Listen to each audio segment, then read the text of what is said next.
Radio V. Radio in TV. Radio in TV.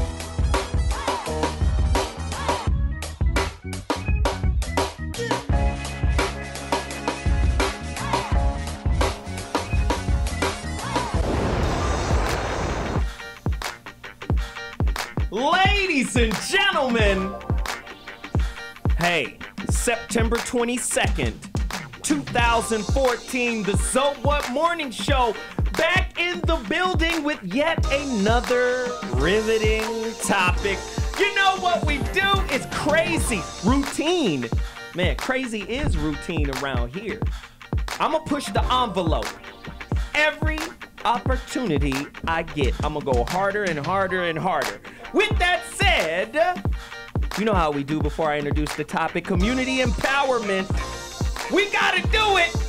It's gonna be crazy. Right now on the phone line, we've got Veronica Conway. Veronica, really quickly, because I gotta move fast.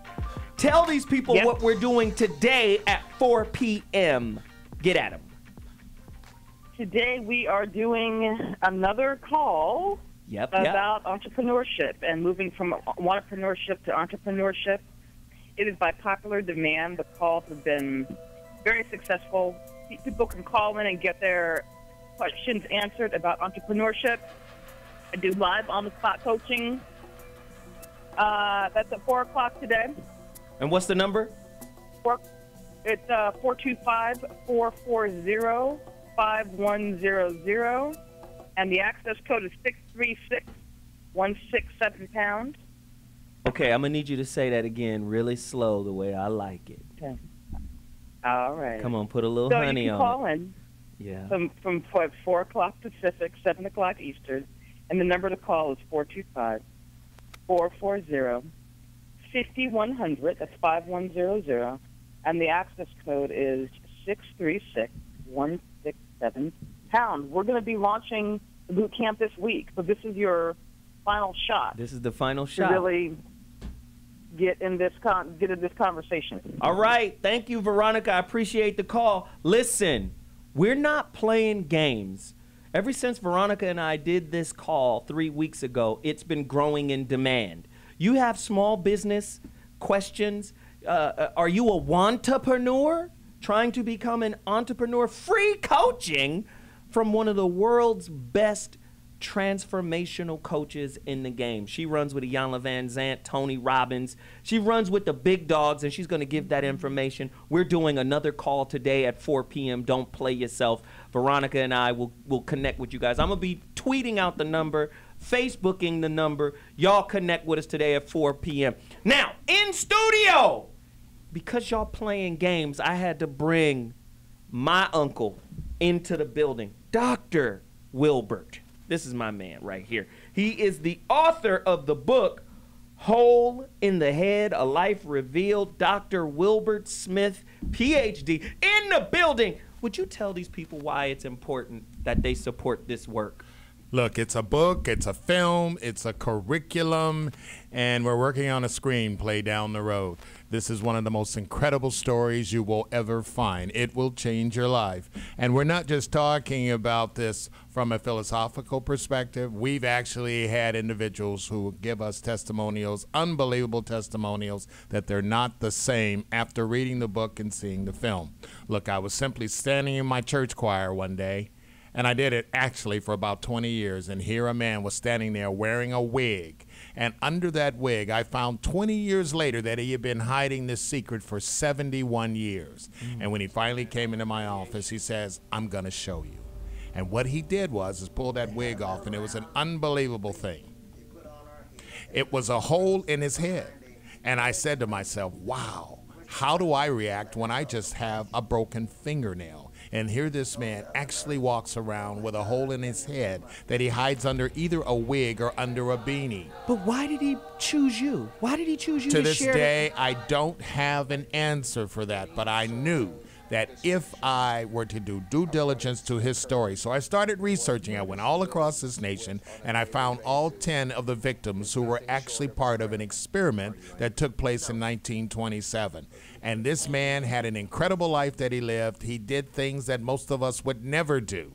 And he was like the community's grandfather. Everyone loved him. And when I finally found out what he was hiding, not only did I gain an incredible respect for this man, but I found he never complained. It was all about love. It was all about forgiveness. And that's what I'm saying. I read the book, and that's what I've picked up as the central undercurrent of his story is forgiveness. Yes. This dude was an evolutionary being because we all have trauma, but not all of us can get to that next level of forgiveness, which in my opinion is a spiritual evolution Absolutely. for the person. And look, what do? We're always talking about what happened to us or what happened to our ancestors or what happened to our friends, etc. And we use that victimization process as an excuse not to succeed. Wow. And here is the preeminent example that you can see of a man who not only succeeded, but he was an incredible performer. Listen, right now, this is a call to action. Where do my fans, my listeners,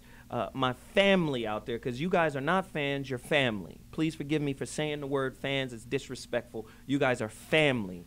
Where can my family support you by getting your book, your DVD? Where do they buy this book right now? This is a call to action. Website, www.holeinthehead.com, holeinthehead.com. Not only will you see some incredible information, you will find that Blair Underwood is now the face and voice of the project. Wow. You'll see Dennis Haysbert, who's the All-State pitchman, who actually narrates this film, and he volunteered his time to narrate it. And ladies and gentlemen, I will tell you, Dennis normally has an incredible fee, but he says, I wanted to be part of this project. The Archbishop Desmond Tutu, all the way from South Africa, says every family should own this, and universities are asking kids who are on academic probation to first take part in this program. And we found that at one university, not only did they take part in this, but they improved their grade point average by an average of 1.3 grades. And many of them said, I was getting ready to drop out of school, but I decided I'm coming back. Look, this is a man who was a janitor most of his life, but yet acquired 28 properties. And left $5.8 million to his church upon his death. Now, this is a man who was a janitor. Come on. So it tells us there's a lot of lessons there that we not only can learn. It's about love. It's about forgiveness. If you've got a spiritual perseverance. challenge. Oh, my goodness. If you've got a personal challenge in your life associated around finances. Where can they buy the book? www.holeinthehead.com. All of this is in the book? It's in the book. I don't want you to give away too much of it. You go get this book, and I guarantee it's going to change your life. It's not going to be the same. I just want to thank you, Dr. Wilbert Smith, for coming in and sharing that. I urge you all, go buy this book, this work, right now. I urge you to do that. We have to support this.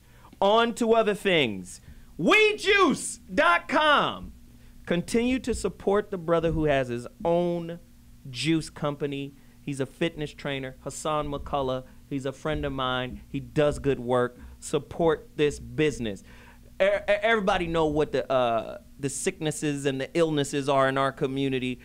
Everybody needs to juice. You bought that man on a late night infomercial with the giant bushy eyebrows. You bought his juicer. Why not support this brother who makes it for you and sends it out to you? WeJuice.com. Support that. On to the books. Dr. G, Get Out of Your Own Way. Dr. Mark Goulston, right? Please support Dr. Mark Goulston, as well as Just Listen. Bam. Please support Just Listen, Dr. Mark Goulston. Also, Bobby Glanton Smith, Real Men Don't Play. Go to his website right now, Real Men Don't Play. And for all of those who are serious about this, the Rebirth of Seeds is about done. From last week, we only have 30 copies remaining. If you want your autographed signature copy from me, because I'm not printing these anymore, this is it. If you want yours, you got to go to IamZoeWilliams.com and make it happen. Last week we had 50 copies left. This week we're down to 30. And for all of those who ordered last week, I'll be sending out your packages tomorrow. Please, please, please support. I'm rocking Ramo Mart. King Shabaka. Look at this. It's the flyness, man. Please support this brother out of New York. He's got the flyest gear in the game. Please. RamoMart.com. Pharaonic Designs. Support PharaonicDesigns.com. They have a lot of affordable, very nice looking garments, man. I love their stuff. I love the brother's spirit and energy. Please support the brother. Arise Hospitality, right? The Black Home Office Depot. The Black Staples. Support this business right now. Hey, no clog plumbing, right? Support No Clog Plumbing. Black owned plumber. He will come fix your plumbing. We got to support No Clog Plumbing, drain and sewer cleaning. We got to support them. Who else do we have on deck? Oh yeah, Easy Boy Web. Got to support them. Black owned businesses, the brothers, they build your website, social media, anything you need. Support Easy Boy Web. And before I go to break, Outdoor Life, the ultimate survival manual. 333 skills that will get you out alive. Wilderness, disaster, urban. Written by Simon, or published by Simon & Schuster. Outdoor Life, the ultimate survival manual. Get it right now. Zoe Williams coming back with guests. It's about to get crazy. I'll see you in a minute. Deuces. They got through the USA Patriot Act, which removes many of our liberties. Nobody made a sound when we lost habeas corpus, due process of law. And suddenly Bush managed to get rid of it. Where was a voice on television, aside from mine, that spoke out against this? Where are all those noble jurists, those great lawyers, those lovers of liberty? Where the hell were they? They were nowhere. Now we have a totalitarian government. And the totalitarian government wants to watch everybody, total surveillance of everyone. They listen to the telephone conversations. They look at your credit cards. They look where you travel. We are totally policed. This is contrary to everything in our Constitution. A 2010 Pentagon directive details what critics say is a policy that envisions the Obama administration's potential use of military force against Americans. The directive has non-controversial provisions on support to civilian fire, emergency services, and domestic use of the Army Corps of Engineers. But the Washington Times reports that the troubling aspect of the directive is that it outlines the presidential authority for the use of military arms and forces, including drones, in operations of domestic unrest. I believe it would be constitutional for the government to target and... Yo, this is Zoe Williams from the Zoe What Morning Show. And listen, if you thought last week's topic was crazy, we're going to be talking about survival of the fittest. How prepared are you and your family for the next natural disaster or social or political calamity? Even Ferguson got hit with martial law. Do you have water, food stockpiled? Are you too busy to even consider? When was the last time a natural disaster caught you off guard? Is it even important? We're gonna get deep. We're gonna cover it all on the next Zoe What Morning Show. Survival of the fittest. Are you prepared?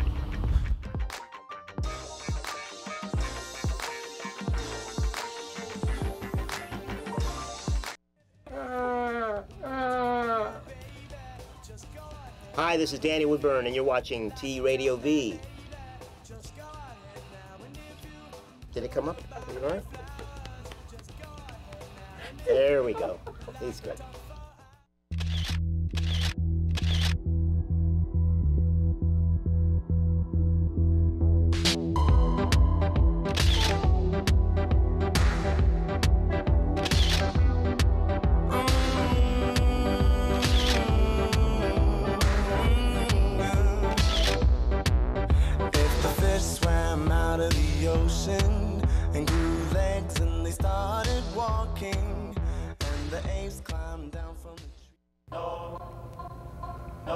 Yeah, anytime, guys.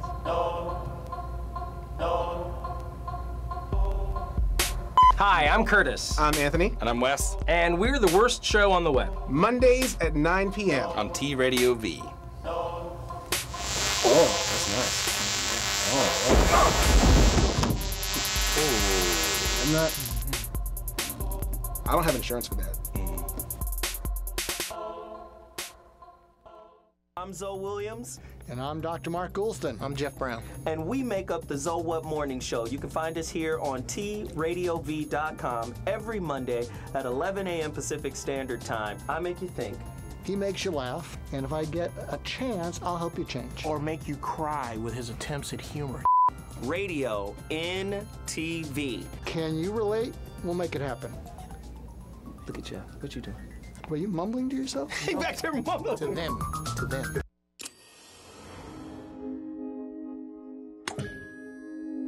T Radio V. Radio in TV. Radio in TV.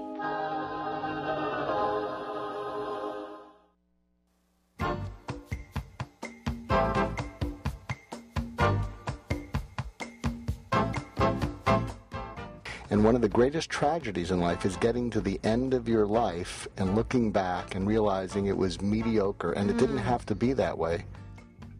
The number one reason is people are unwilling to listen and care about what's important to the other person. But what if you could be someone who dared to care about everybody in your life? When you're in love, smoke gets in your eyes.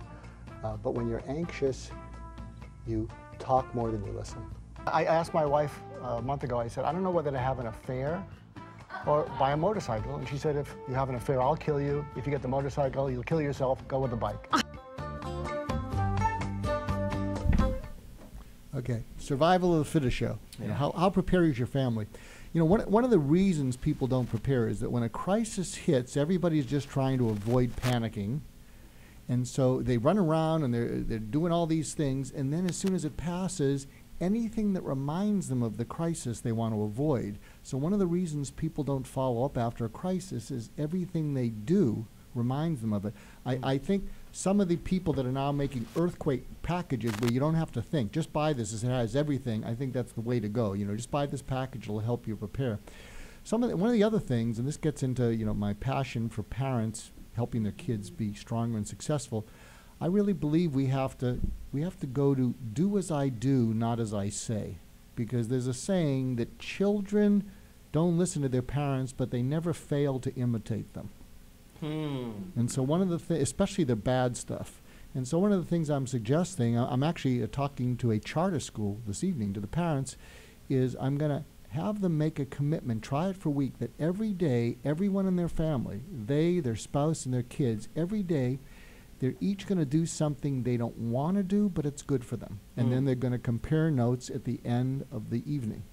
Because a lot of times when kids see their parents saying, well, you don't do what you don't want to do, and even though, and the parents say, well, do as I say, not as I do, well, I'm sorry, we imitate. Wow. And so I think, but that's what I would say to parents who are listening in. Try that for a week. Every day, everyone in your family says, we're each going to do something that we don't want to do that's good for us, because what this comes down to is a word, I don't like the word, but because I probably don't have it, is self-discipline. And self-discipline starts when you have to do something you don't want to do, but it's good for you. Wow. And with that, that's our setup for today's topic. Again, the survival of the fittest show. How prepared are you and your family to survive the next major disaster? Now, the next disaster could be natural. Here in Southern California, we live in earthquake country. How prepared are you to deal with the big one? Do you have an earthquake kit? Do you have an earthquake pack, in your home? Do you have 3 days worth of water for every member in your family? I mean, do you even know what to get in order to be considered prepared? That's just here in California. What if you live in Tornado Alley? How do you prepare for that, right? So we're going to cover that whole thing. As is commonplace, we like to ask questions. I have a bunch of them. Oh, for people up in Seattle.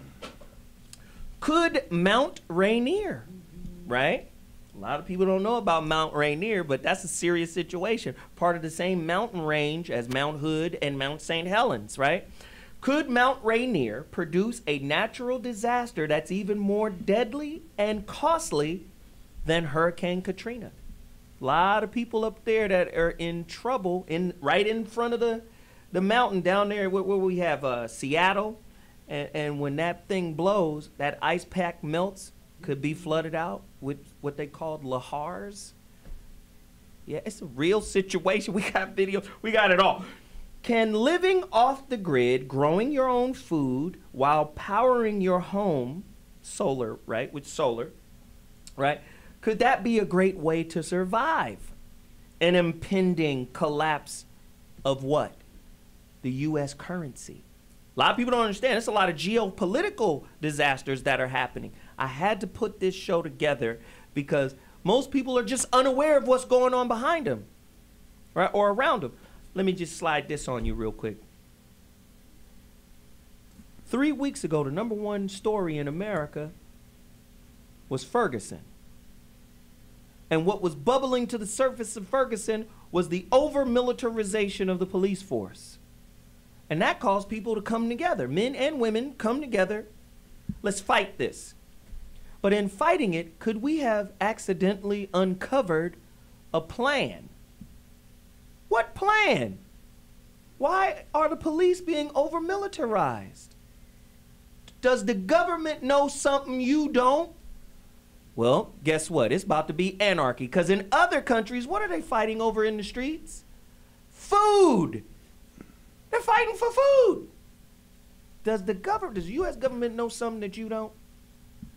Right? Did we get a little too close to the plan? It's about to go down. How prepared are you for the next natural disaster? It's about to be crazy. I've got guests in the building.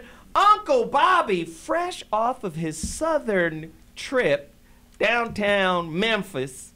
He's back in the building with us right now. Welcome back to the show, Uncle Bobby. How you doing, sir? If I was doing any better, I had to take something for it. Yeah. Oh, we got wisdom in the building. Ladies and gentlemen, Uncle Bobby. Also, highly, highly, highly recommended gentleman, James Martinez. Also a radio personality. His bio is so long and so detailed. It's harder than all of these books right here. But he's going to be able to shed some light. One of the first questions he asked me when we talked on the phone was, is this a free speech network?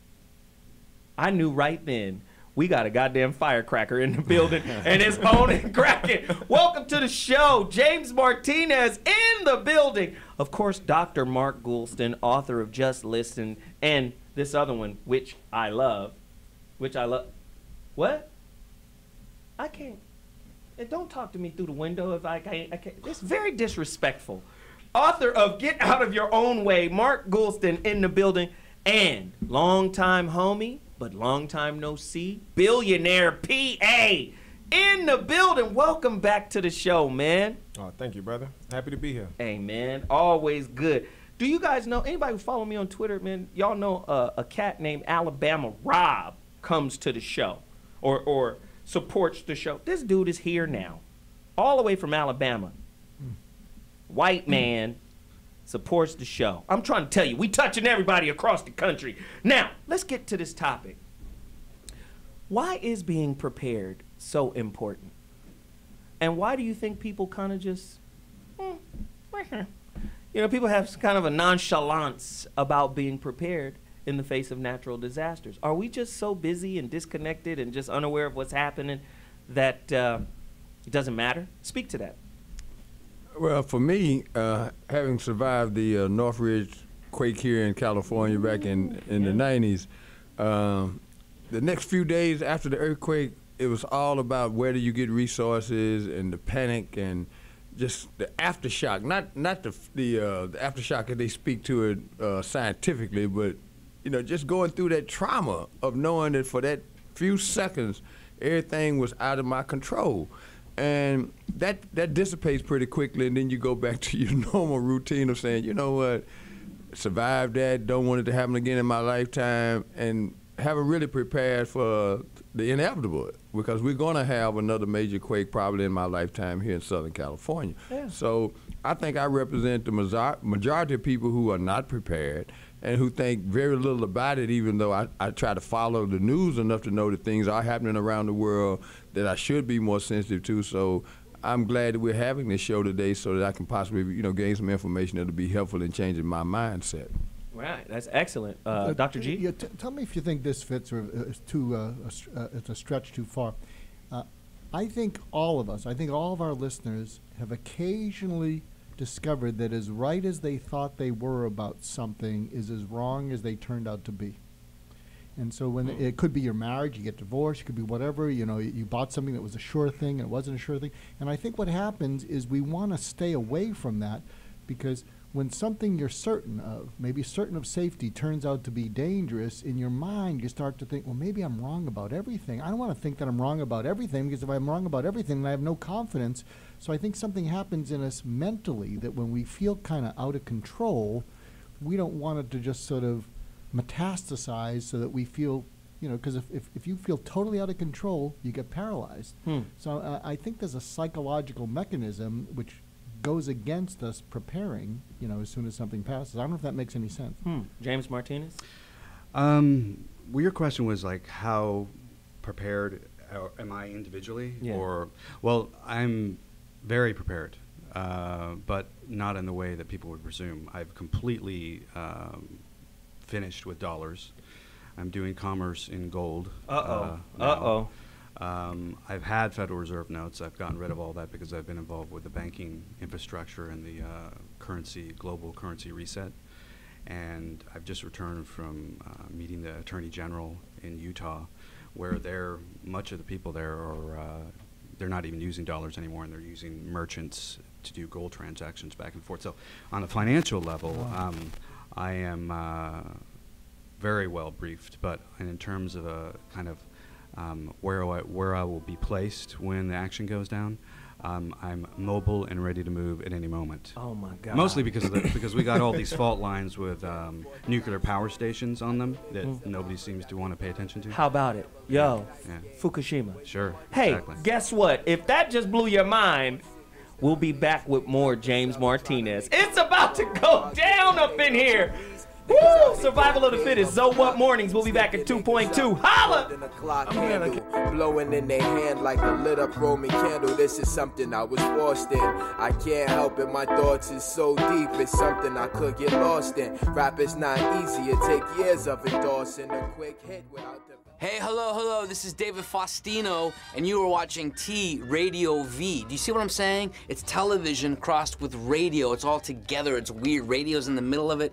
It's amazing. You're watching it. Go. Love and marriage, love and marriage. Whoa.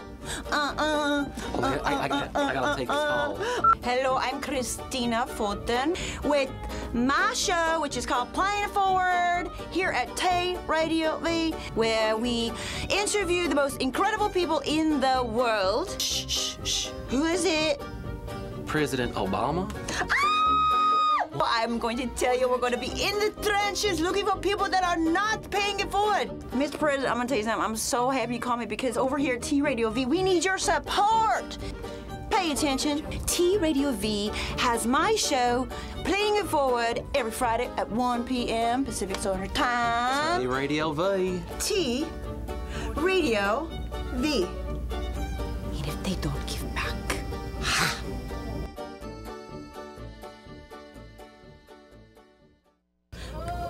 Hey, over here.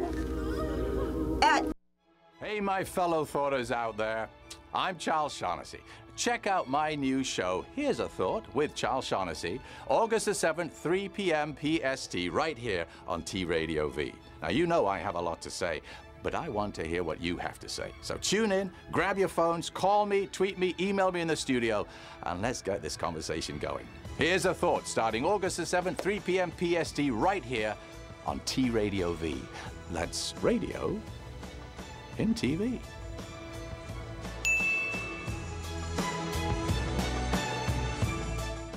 的人很快意识到地震来了。 The Ebola virus hasn't crossed the Atlantic yet. Let's hope it never does. Are you prepared?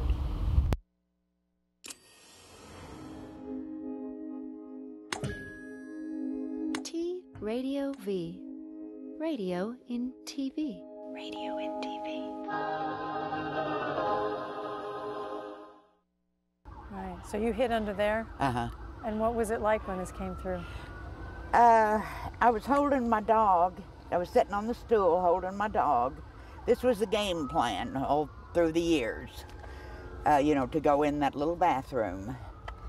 And the electric never went off because the electric went off in the bathroom about the same time I felt the stool come up out of the floor.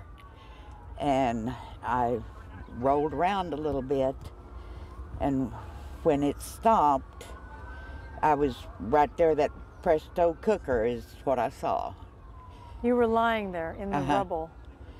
And I never lost consciousness, and I hollered for my little dog, and he didn't answer or didn't come, so I know he's in here somewhere.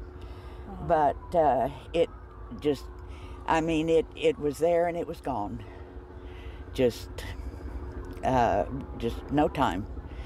And then it was light, and I thought, well, I'm okay. And I had some stuff on top of me, and I started wiggling. Are you able to comprehend yet what happened here? I know exactly what happened here. Exactly. And what do you think of all this? This is your neighborhood. I can't imagine. This is life in the big city. The dog. The dog. The dog. Hi, puppy. The dog. Oh. Oh, Bessie. Oh, Bessie. Bless your little bitty heart. Help me. Help Megan. Oh, Bessie.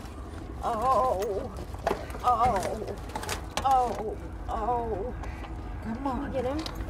Oh. What the fuck is going on? I didn't sign off for this shit. Bitch, get me out of here. Ain't this a bitch? I was safer in the fucking shelter. Don't rob me, bitch. Give me something to eat. I be goddamn. I'm calling Peter. Where's the ASPCA in this bitch? I don't need this shit. Fuck everybody. Oh, Lord. Jeff Brown has made it back to the show. That dog's like, what the hell? Hey, I have a real serious question, though. Can the collapse of the American dollar, which everybody says is pending, Ron Paul and all of these guys, you know, could the collapse of the American dollar be the most devastating, pending, unnatural disaster Americans could possibly face? I know you want to talk. You just got here. Just got here, so I go got to make ahead. up for lost time. Yeah. The world, the most devastating thing that the world has seen would be the collapse of the dollar. In my opinion, it's only being propped up until there can be an infrastructure in place to kind of control the damn anarchy that's going to happen. Is this why they're over-militarizing the police forces across the nation? And why they're putting medians everywhere. Medians. Oh, yeah. Okay? So crazy people can't make U-turns. So we can get all these ants. So we can get all these ants going this way. Why do you think? Look at the new subdivisions in suburbs. Look at them from overhead. They're mazes. They look like there's plenty of ways in and out. No, they ain't. There's plenty of ways around in this goddamn habit trail, but it ain't but 2 or 3 ways out, and we gonna put army at each one of those. But this is what I alluded to last week when I said 3 weeks ago the #1 story in the nation was Ferguson, and that spurned and caused all of this unification through protest, right? So in doing that, people started saying, okay, Who's sitting on the council down there? Let's start mobilizing the vote. And it's 67% black there. So let's mobilize the black vote. And then black men and women came together. And then again, I said this before, September 8th was supposed to be this huge boycott of all the corporations. September 9th, the Ray Rice video comes out and changes the national discussion from Ferguson to domestic violence. And then back to back, right? Football, domestic violence, back to back. Now we're not talking about that anymore. I think it brought some attention to, you mean the Pentagon is the source of the militarization of the local police department? So when that discussion say, hey, wait a minute, they're paying it, they're gonna connect the dots. We need another national focus. Let's get them off that. That's why the Muslims are so strong in the Arab countries, because they don't have all these distractions. We hate y'all every day. We hate y'all every day. We ain't got Magic Mountain. We ain't got titty bars. We ain't got none of that. We hate y'all. Look at our women. Our women are dressed like goddamn ghouls. We can't even see them. We ain't got nothing to distract us from hating y'all. Well, listen, we have a special guest on the line right now. He's Skyping in. His name is Dr. Scott Hammond. Oh. Dr. Hammond, have you been listening to us right now? What do we do? How do we prepare for the next natural or unnatural disaster? Talk to me.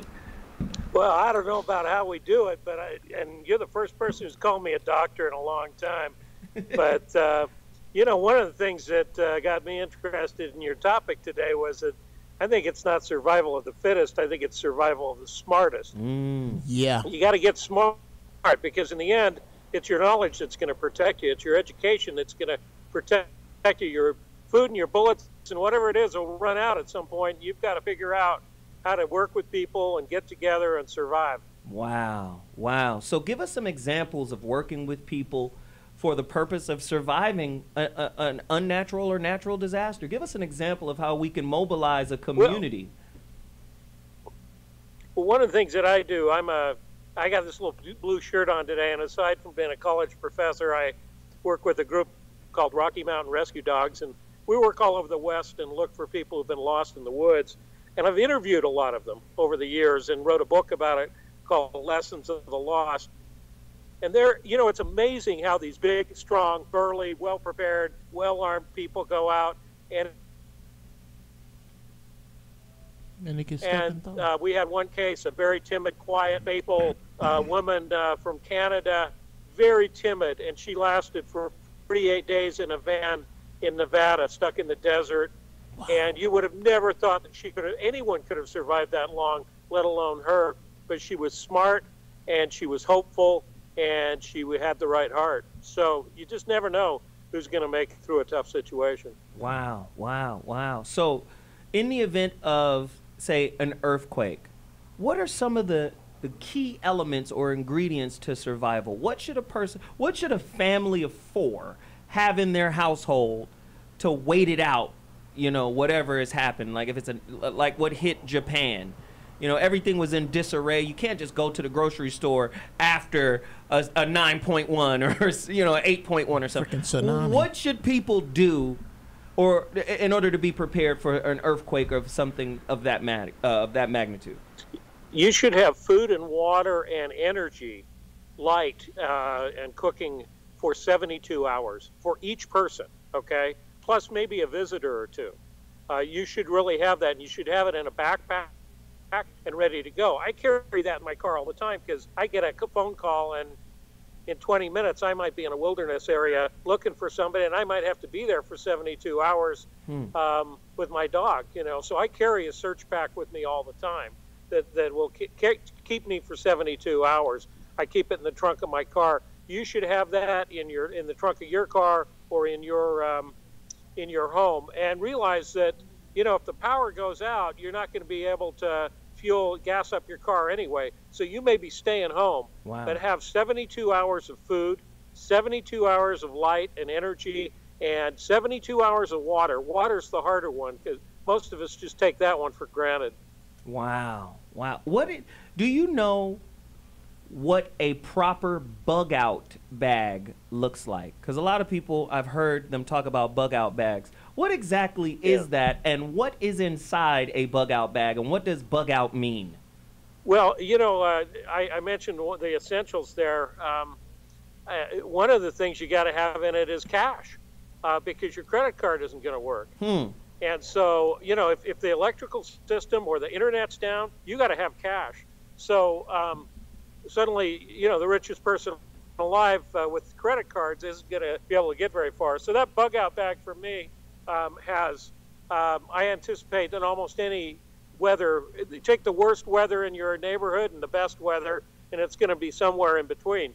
So you got to have that jacket or coat, or, you know, I live up in the cold part of Utah, and so I got to have winter gear with me. You know, I got to have, and I got to have communication somehow too. So I have something to recharge my cell phone. Wow, wow. Let me just say, you have a question, Bobby? Yeah. In that bug out bag, do you have a firearm? I was going to ask the same thing. You know, Bobby, I'm the wrong guy to have one because I'm not trained. I know a lot of people do that, and I think if you do, you have to be well trained and have you know what you're doing and have ammunition. I don't. Part of that is me, and the other part of that is my wife says that if I ever get a gun, she'll shoot me. So you know, she doesn't want them around the house, and we have kids and grandkids around the house, and so her idea, you know, she says you buy one, you die. So I'd rather just stick around. Hey, Doc, this is Jeff Brown. Have you seen the show Revolution? About the power. One of the things I've taken from that is the bottle of poison. I'm going to have a bottle of poison in my bug out bag for intruders, for invaders, marauders, where it looks like it's something good, like it looks like some scotch. And hey, you guys pass it around. Y'all drink that. Hey, Dr. Hammond. I think that's real clever, but you know, I tell you honestly, and this is the professor in me talking. I'm a pretty boring professor, but the professor in me says that, you know, when you have those kind of situations, you got to be prepared, maybe with a firearm, maybe with poison. But in most cases, in Japan, I looked at Japan really carefully. I went to Katrina. You guys all remember 9/11. Those were good times for us to pull together as a people and to take care of our neighbors. They really were. They brought out, in the most cases, the best of us. Wow. And yeah, did we miss and make some mistakes? You bet. But there were a lot of neighbor on neighbor doing good things. Wow.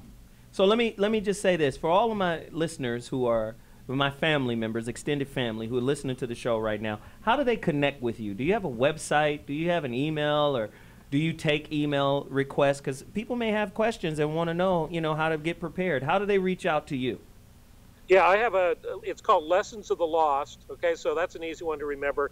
Lessons of the Lost. You can go to lessonsofthelost.com. You can buy the book. It's called Lessons of the Lost. It's in any bookstore and Amazon.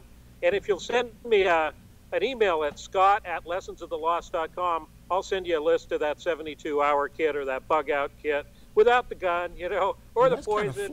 Sorry, Bobby, but you know, I'll just send you what I got there. And so if anybody wants that list, but you can also get that list at FEMA, at the government FEMA website. Wow. So, hey, thank you so much, Mr. Hammond. We appreciate you.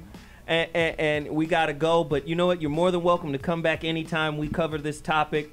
Thank you so much. Now, call me anytime. You got a great show. Thanks. Thank you, bro. I appreciate it. Now, let me just say this really quickly.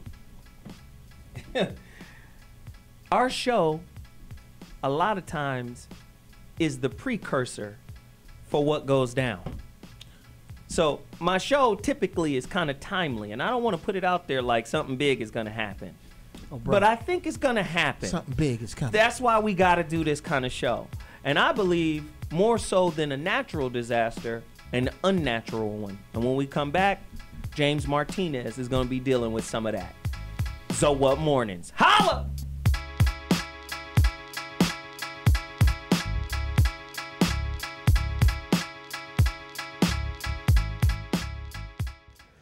Hey, what's up? I am Scott. And I am Ken. We are not the Chemical Brothers, but we are the Crystal Method. And you are watching T Radio V.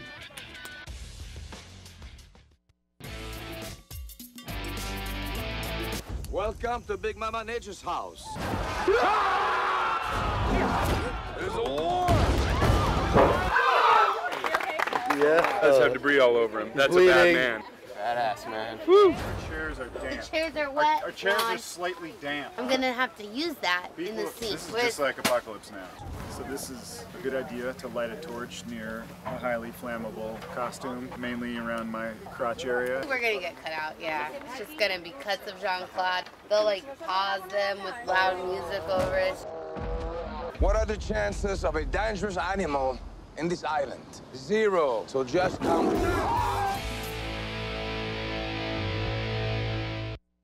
Hi, everyone. Welcome. Well, let me start again. Welcome to T Radio V. That's TV and radio, radio and TV. I can't remember. It's just too much for me. No, you're doing it wrong. I need you to emote more. It's not enough. You need to push it. Absolutely. Jason Stewart. And I was on his show. I'm Shang, but he's fantastic. But the thing is, he's so cute. It just upsets me that he's straight. I still got a lot of urban in me. And I'm a little Jewish, so I sounded like, oh yeah. You didn't say, hey, he has a nice Shayna Putum. Yeah. Don't be a schmeckle. It upsets you that you're straight? No, it doesn't upset me. I'm straight. Don't make me laugh, man. No, don't touch me inappropriately. Okay, I'm sorry. Did I touch you inappropriately? There's gonna be definitely lawsuits. You are watching Jason. Me. Well, not today. Shut up over there laughing with the laughter. Watch Absolutely Jason Stewart every Tuesday on TV. The V with the TV. They're gonna. You better edit the out of this. All right, we got it.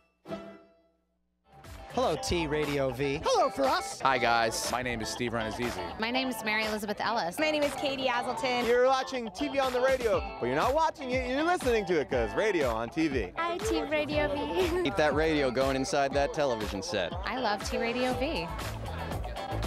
Trust her. T Radio V.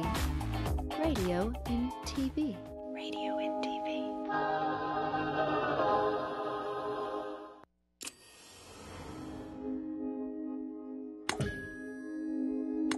Radio V.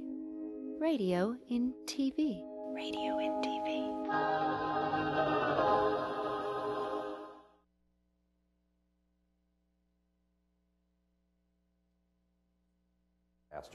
Here are some of FEMA's recommendations for those worried about seismic disturbances. This isn't a hurricane, so you probably won't get much notice, if any at all. Make sure each member of your family knows what to do no matter where they are when an earthquake occurs. Unless it happens in the dead of night, it's unlikely you'll all be in the house together. Planning ahead will give you the best chance of keeping your family together and making the best of a bad situation. In your home, you'll need the following: food, water, count on a gallon per person as a minimum per day, a heat source to cook with, and perhaps sterilized water. Filters, bleach, iodine, and even sunlight can also help with this. Medical supplies, specifically supplies that help treat traumatic injuries. Fire extinguishers, flashlights, a portable radio, extra batteries, blankets, shoes, clothes, and money. Have some cash. Don't count on credit or debit cards being good if the power's down. And an adjustable wrench to turn off gas or water if necessary. Figure out where you'll meet when the tremors start. Find out the school system's plan for earthquakes so you'll know where to find your kids. This is the time to really get that get-home bag put together. Some food, liquids, a pair of sturdy, comfortable shoes. I think those are the very minimum. Especially important to know is where your gas, electric, and water main shutoffs are. Make sure that family members have an idea of how to turn them off if there's a leak or an electrical short. Know where the nearest medical facility is, but also make sure you've taken the Red Cross First Responder course. EMTs are going to have their hands full. They may not get to you quickly. Considering how little warning you're likely to have, it's important to think about what you can do to minimize damage and injuries. Some simple planning can make a big difference. Look around your house for fixtures like chandeliers or bookcases that may not be stable enough to withstand an earthquake. Make sure the heavy items are on the bottom shelves or on the floor. Flat-screen TVs, especially big ones, could easily topple if not anchored. Secure weed killers, pesticides, and other flammable items in closed containers. It's probably not a great idea to hang that big mirror over the headboard of your bed either. What should you do when the tremors start? If you're indoors, drop and get under a desk, table, or something else solid and hold on. Drop, cover, hold on. If that isn't available, huddle against the inside corner of a room and cover your head with your hands. You should stay clear of windows, shelves, and kitchen areas. While the building is shaking, don't try to run out. You could easily fall downstairs or get hit by falling debris. Elevators are also a bad idea. Don't be surprised if the electricity goes out. As well, sprinkler systems and fire alarms might activate. I always thought you should stand in the doorway because of the frame's sturdiness, but it turns out in modern homes, many doorways aren't more solid than any other part of the structure. Wow. You got to be prepared. Is humanity's ever-increasing dependence on technology causing us to be mentally and emotionally ill-equipped to survive the next major natural disaster? True or false?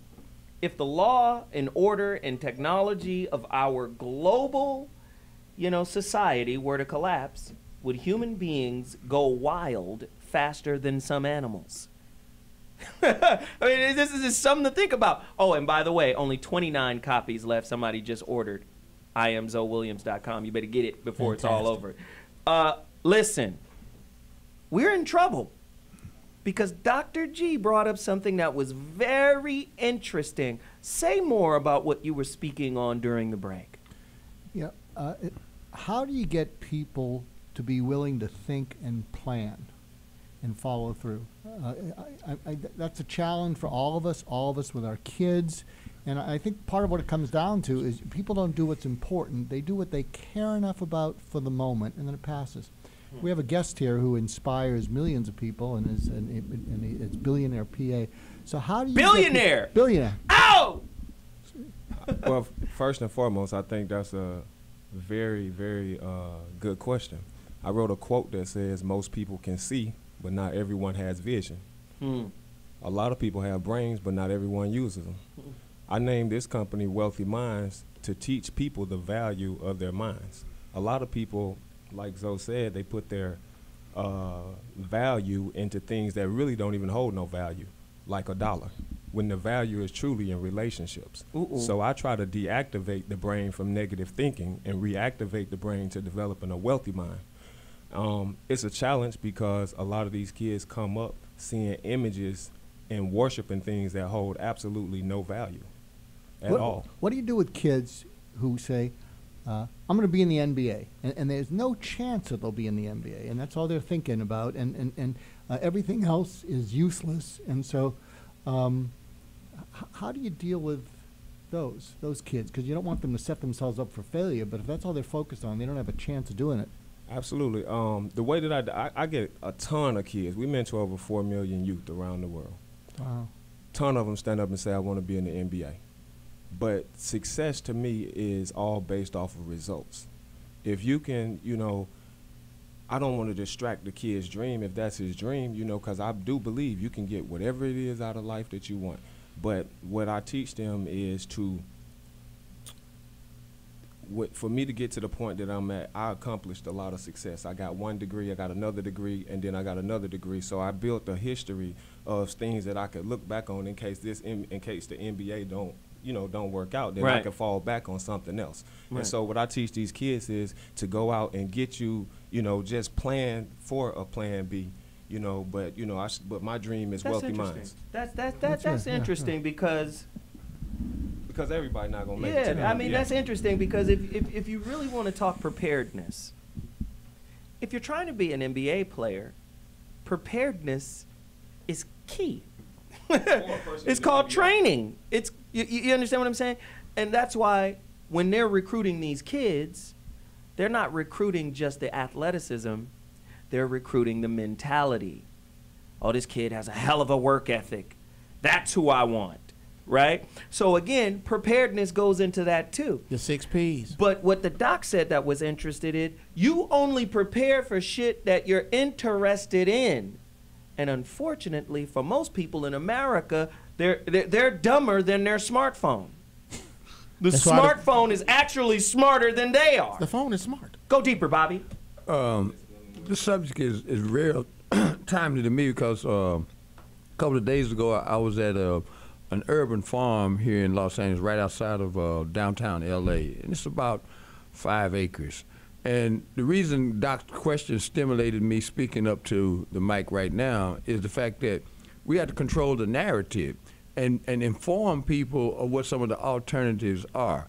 Because we take those little small steps and get people conditioned to eating food that's locally grown, for example, then you become more aware of your environment and you start making better decisions based on some of the information that you can get from people like Brother Martinez here, because he's enlightened me on the breaks to a couple of things that I was unaware of. And that's what I want him to go into. And Jeff, you have a quick statement, and then we go right to Martinez.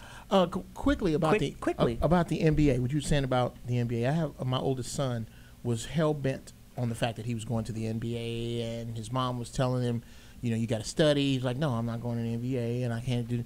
She said, address it. I said, son, the only way that you are going to an NBA game is if you buy a ticket, and here's why. Tears welled up in his eyes. Dad, I can't believe you don't believe in me. I said, no, that's not the problem. Here's the problem.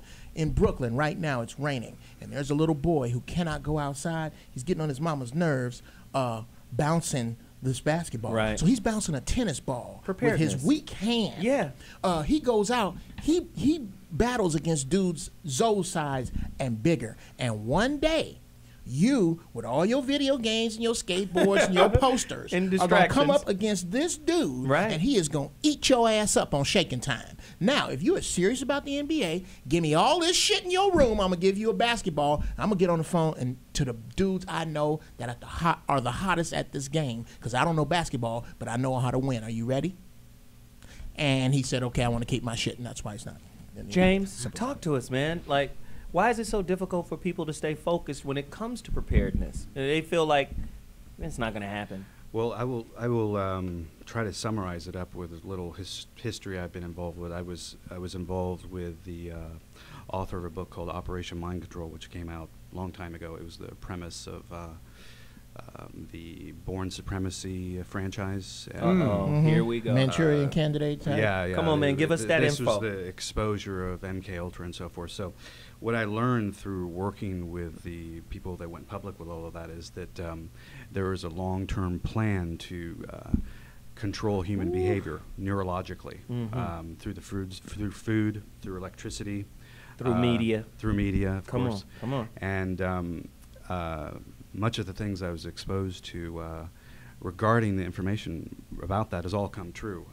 One of the things, since we were just speaking about it, is you talked about the smartphone. Well, the smartphone was it's often referred to as the media extension of the human nervous system. It's the shrinking of the computer, where you have light speed communication, instantaneousness at all times and all places, and the extension of your how should we say, pattern recognition of going back and forth through a system. When I was in the back room there, I noticed everybody's heads were down and they're engaged with their central nervous system, which is a standard behavioral thing. Now, you asked earlier why much people are not prepared. It's because of the post-information environment, which I refer to on the radio as this absolute overabundance of the use of electronics for communications. Right. And the lack of this. Hello, nice to meet you.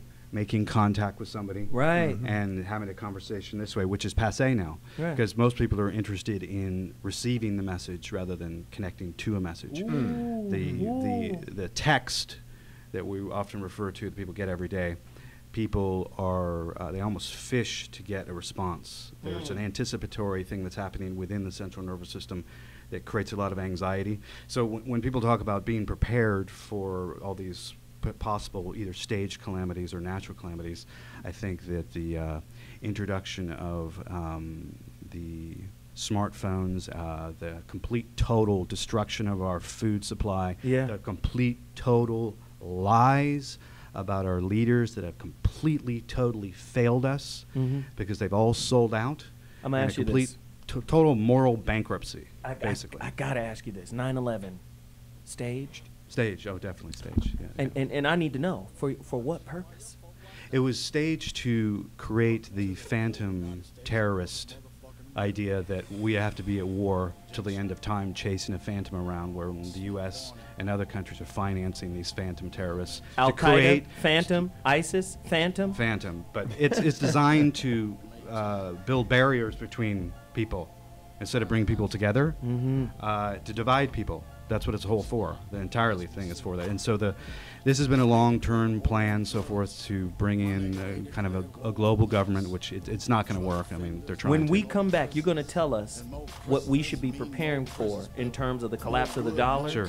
in terms of the militarization. Sure. What is coming down the pike and when Zowat returns? It's getting crazy! Oh! More guards, more guns. Pass more laws to lock up more niggas, and that's more funds. Now they gotta hire more ones. More handcuffs, billy clubs, and stun guns. See, more calls, more CBs and sirens. Most drug offenders is non-violent. It's all Yo, what's up? This your boy Kyle Master, and you're checking out T Radio V. T Radio V. T Radio V. Hello, T Radio V. Love you guys. Radio in TV. Radio in TV. Hey, I'm Dean Cain, and you are watching T Radio V. I'm watching it too. Right now. Seriously. This is Quick Fix Radio. Quick Fix Radio. Yeah. Check it out, y'all. We back in the building. What's going on? Yes, sir. What it do? We got some super special guests up in the place, In man. the building, we got all 5 live in the building. Bone Thugs in the building. Everybody. We up in here Tonight, y'all. What's going on? Hey man, I had to come see what this TV radio what this all about. You know what I'm saying? Hey. We got Game on the line. Game, what's going down, baby? What up?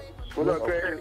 What's going on? Oh man, we got EPO Dillon. Who is this on the phone with us?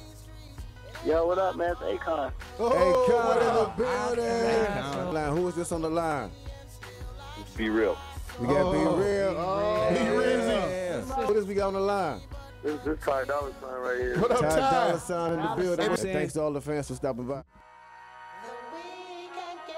The Quick Fix with Crazy Bone, right here on T Radio V. I'm Louis Lombardi. And I'm James Gutierrez. Bringing you Celebrity Bookie every Thursday starting September 4th at 11 a.m. Pacific Time. Every NFL game picked by this man right here. Yep, gonna make you rich. And fantasy stuff by me. Fantasy stuff by him. Fantasy football stuff. On where? On True Radio. I think that's TV radio. No, it's T Radio V. T Radio V on radio and TV. TRadioV.com, I think, is what they want. Tune in. Radio and TV on the internet. Concept. It's the fit. 的人很快意识到地震来了。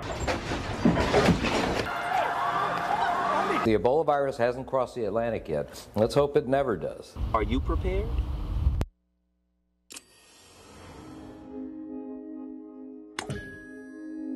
T Radio V. Radio in TV. Radio in TV.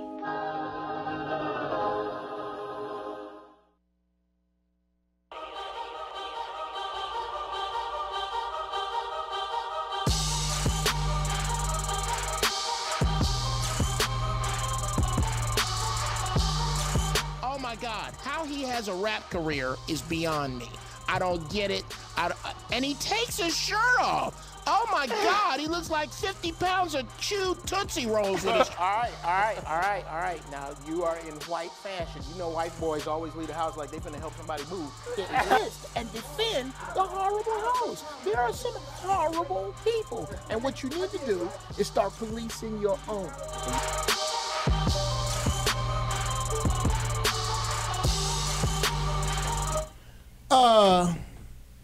Today's rant is about you the viewer, you the people who love the Zowat Show, you the conscious-minded, open-headed, free-thinking, don't drink the Kool-Aid people.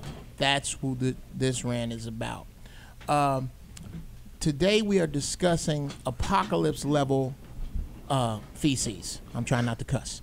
Apocalypse-level feces. Apocalypse-level bovine feces that is about to come down the pike. What usually is the pervasive mental energy is that we're going to save a lot of people or everybody with this show. boycott and do this because we're going to save and we're going to change a lot of people. No, you're not. No, you're not. Idiots, rich idiots, poor idiots, idiots are going to die. There are going to be some people you know, some people you love, the same people that give you shit about smoking weed while they're eating ham hocks. They're going to die. It's going to happen. It's coming, and I didn't make it up. Nostradamus predicted it. It's in the Bible. It's in the Torah. It's in the Quran. It is in every major publication that has anything to do with the future. It's in movies. It's coming. And all the chit-chatting and all the, you better get prepared. 97% of the people who are watching this right now are not you. You're not going to make it. If you do not have a gallon of water per person per day in your house, you're not going to make it. If you do not have 10 canned goods per person per 3 days, you're not going to make it. If you do not have gasoline stored on your property, you're not going to make it. You there waiting on the new Jordans, you're going to die because you didn't have the sense to buy a fucking generator. That's what you need more than a pair of Jordans. How about a generator? How about a flashlight in every room as you walk in to the left? How about teaching your kids where they need to be? A lot of folk are going to die, and I don't care what the rest of this show says. Folk gonna die. Not me. I'm gonna get my shit together. Ladies and gentlemen, that was the intellectual rant by Jeff Brown. Bobby had some questions. I mean, these during the breaks are pretty passionate. What's going on in here? And Corey Holcomb just joined us. Corey, what's happening, man? Hey, we talking about survival of the fittest, and we talking about in the event that the dollar collapses, in the event that another Ferguson happens, civil unrest, martial law. My man going to break just told us that 9/11 was staged by us, you know, for a myriad of different reasons. A lot of people out there still want to know why the number 7 building, why did that building collapse on its own? It wasn't even hit. And what was in that building? Why ain't no plane parts outside the Pentagon? How about it? You know, a lot of people want to know. Like, what's really going on? Was that whole thing staged to create the phantom terrorist you talked about before break?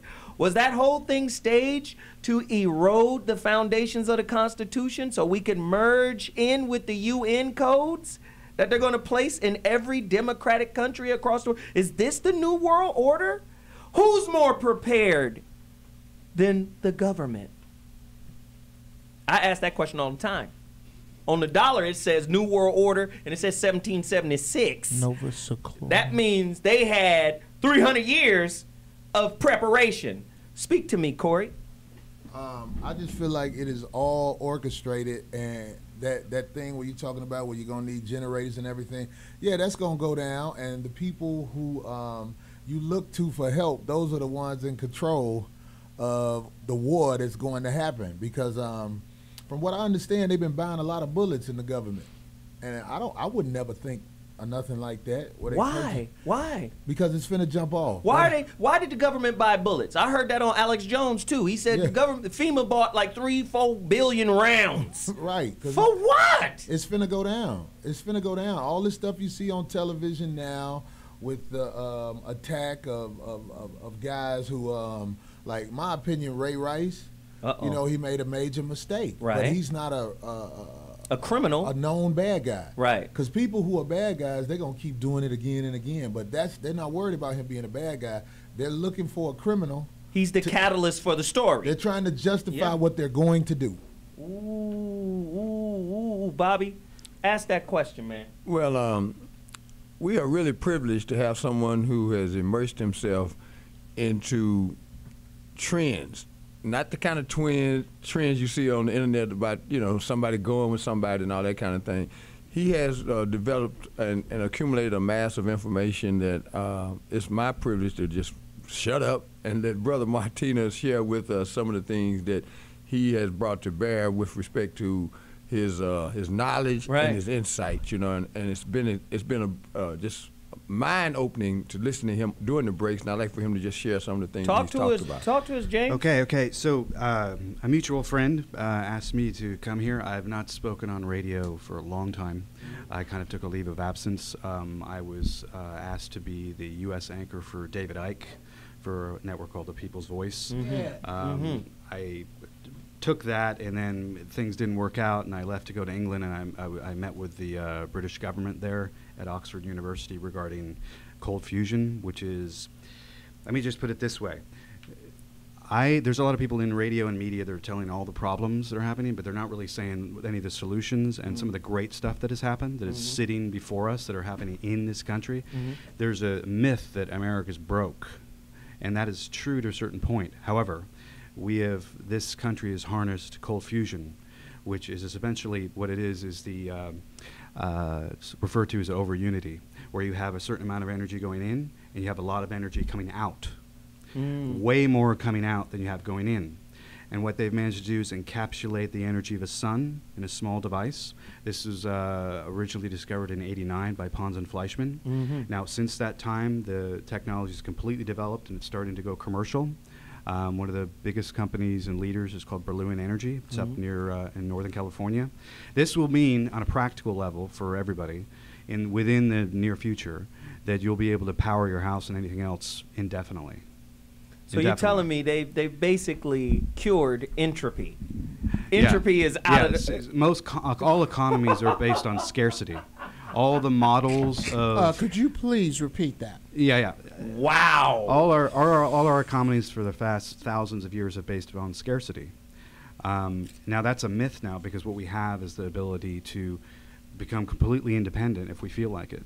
We can grow our own food. Well, I mean, we have what's going to happen with this cold fusion is, you may have heard this, that the 3D printer was the first thing that generated an object outside of our hands-on help in space a couple days ago. Yeah. So what they're planning on doing, I know what their plans are, but the cold fusion issue, it's really important that people wrap their head around this, because we've been slaves for a long time and totally betrayed and lied to by the Pentagon, the intelligence communities, all the money people, all the banks that control the information flow to the public for a long, long time. So that I always speak about so people understand it, because this is within reach. I just got back from Washington, D.C. A couple of days ago. I was there meeting with the American Indians and their lawyers, because the American Indians are now going to be implementing cold fusion, and they're a big part of it. Wow. So it's a huge, big story. And also, I'm also involved with nanotechnology as well, which I'm going to Corey, give to you. Oh, well, thank you. I take all gifts, including nanotechnology. Corey? When you have information like that and you put it out there in the world, where actually you're opening the eyes of people, do you ever feel like you're in danger? I've been threatened. Like I never wanted to get into radio. It kind of fell into me because I was suing all the banks, because I was talking about the complete, total criminality of the banking system, and I came at it from a completely different angle, because I was going after the credit card companies. But what I was talking about was what was going to happen to currencies. I don't hang out with a lot of white folks. Man, that's my dude right there. You're my dude. You guys don't understand. He dropping bombs. Maybe you do understand. When you give information like that, even if it's in a small forum like this, they know who you are. Yeah. I'm, but I don't give a shit. Watching you, right? I don't care. See, let me come back to this point, though. Let me come back to this point real quick. The illusion of independence. Right? Right. This is what's plagued the African American community a lot. Our sisters, #1 race and gender in college. Period. #1 graduating, #1 enrolling. So they have this superiority concept like, I'm independent. You cannot be independent in a system of servitude and slavery. So now they put you at odds against us ideologically. You're just the biggest hamster. That's it. So when we're looking at our trials and tribulations through a filter of race and class, that's just serving their ultimate purpose to keep us distracted from what's actually happening. Now, the brother that was just here earlier, that was talking about the hole in the head and the experiments on the brothers and all that. They experimented on white soldiers too. Yeah. But because we have slavery as an ideological legacy and a traumatic albatross, we can only see it through that filter, and we don't know that they've been doing that to their own people too. Forever. This is a real situation. When we come back, more. Man, more. You go to jail, so what? If you're black, you were born in jail. The teachers, police, and judge call me a nigga while they kids bump my shit and act like witches. Yeah. Hi, we're Marissa and Juliana Stove, the Stove Twins, and you're watching T Radio V. That's radio in TV. T Radio V. What did you play opposite Andy, Eric? Do you remember? Andy and I worked as two employees at a network. Okay. Oh, you're forgetting the other thing. I played a news anchor, and he played a reporter. Okay, but the other thing you did, the thing you did on the Andy Dick show, who did you play to Andy? Oh, is that gonna play my sister? You played his wife, Denise. Yeah. Yeah, you played his wife. Yeah. So what's wrong with that, Eliza? Nothing's wrong with it. He's got a great range as an actor. Yeah, it just was funny. Encounters with Eric and Eliza Roberts, Wednesdays from 2 to 4 p.m. on T Radio V. Hi, I'm Ty Simpkins. Miss Danielle Basutti. Hi, this is Brooke Peoples. I'm Jocelyn Donahue. Hi, I'm Keegan Allen, and you're watching T Radio V. T Radio V. T Radio V, radio in TV. Is that right? Yeah. Yes. T Radio V. Yo. T Radio V. Radio in TV. Radio in TV. T Radio V. So for those of you who don't know, this is Pepper. Hey, Pepper's in the house. Yo. How are you, Pepper? How are you? Yeah, I noticed a new like insignia change, and like, is that intentional or is that just like a refresher? Oh, you mean the logo? I call it insignia. I felt like I was like, we're in Lord of the Rings right now. It really? We have an insignia, people. Yeah. To me, I thought it was like that new wave, like jazzy. I love that song. Speaking of which, we should all get that branded on us now because it's an insignia. Okay. The LA Music Blogcast, Thursdays at 8 p.m. only on T Radio V. Hi, we're Let's Get Digital, and you can catch us Wednesdays at 6 p.m. on TRadioV.com. What? Why are we doing it? I was doing it. That was it? Yeah. Oh. All right, hold on. Are we gonna look up? Oh, okay, sorry. That's my bad. I didn't realize. I'm acting, mother. Still at. You see what he did right there? You see what he did right there? Nailed that one. Yeah, you should. Hi. I'm acting.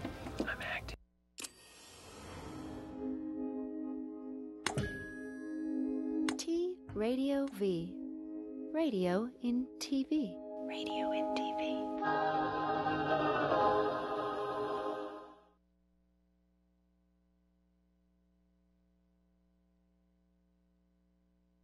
Several countries in West Africa are in the throes of an epidemic of Ebola virus.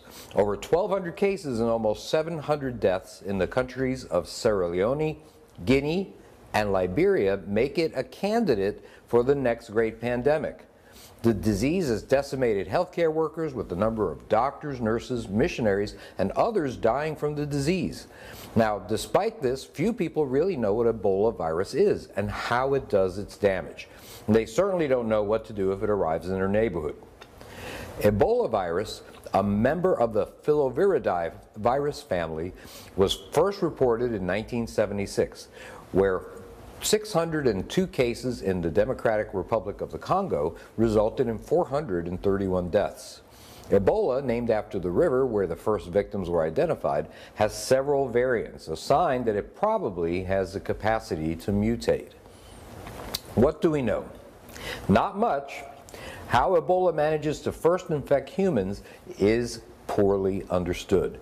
Primates like monkeys and apes are possible agents of transmission, also called vectors, although birds, rodents, bats, pigs, and insects may be more likely to transmit the disease.